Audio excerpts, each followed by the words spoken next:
Chaque année, des millions de personnes sont mordues par des serpents venimeux. Pourtant, un antivenin de qualité pourrait les aider. Avec suffisamment de ventes, un producteur d'antivenin de qualité pourrait être performant, même à bas prix. Mais beaucoup d'hôpitaux achètent peu d'antivenins. Il y a alors une pénurie. Pourquoi cela? Observons M. Moussa. C'est un homme bien, en bonne santé, qui pourvoit aux besoins de sa famille jusqu'au jour où il est mordu par un serpent. Il va à l'hôpital en espérant se faire soigner définitivement et guérir après cette morsure. Les médecins ont peu d'antivenins en stock et il est très cher. La famille de M. Moussa doit vendre ses animaux afin de payer le traitement antivenin. Le médicament n'agit pas, mais les docteurs ignorent pourquoi. Est-ce parce qu'il a été détérioré par la chaleur ou parce que ce n'est pas le bon médicament ou peut-être est-ce même une contrefaçon? M. Moussa rentre chez lui infirme, démuni de ses biens, il a perdu confiance dans le système médical. Il ne peut plus travailler comme auparavant. Il devient une charge pour sa famille. Il conseille à ses voisins de ne pas aller à l'hôpital pour les morsures de serpents. Quand ses voisins se font mordre par un serpent, ils ne veulent pas perdre toutes leurs économies pour rien. Ils vont alors chez un guérisseur. Le guérisseur n'utilise pas du tout d'antivenin. Il se peut qu'ils ne survivent pas, mais au moins leur famille garde leur ferme. L'hôpital cesse d'acheter de l'antivenin car cela est trop coûteux et de toute manière, cela n'est pas toujours efficace. Et ils n'entendent jamais parler des voisins de M. Moussa. Comme il y a trop peu de produits commandés, les producteurs d'antivenin doivent prendre des décisions. Doivent-ils arrêter d'en fabriquer, augmenter leur prix ou rogner sur les dépenses de qualité et de sécurité?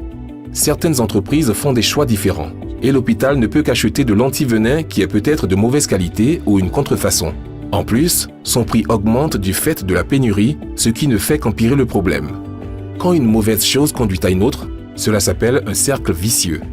Ce cercle vicieux peut continuer pendant des années et il est difficile d'y remédier. Si on ne solutionne qu'une partie du problème, on ne peut régler l'intégralité de ce problème. En fait, il n'y a qu'une seule façon pour sortir de ce cercle vicieux. Il faut solutionner tous les problèmes en même temps. Voici comment. Pour produire des antivenins plus sûrs et de meilleure qualité, des experts informent les fabricants des besoins de la communauté. Épidémiologie, identification des serpents locaux, prise en compte de la température, certification par des experts gouvernementaux. Pour réduire la pénurie, de grandes quantités d'antivenins sont distribuées là où le besoin se manifeste. Subventions par le gouvernement, achats à grande échelle, envoi à tous les hôpitaux qui en ont besoin.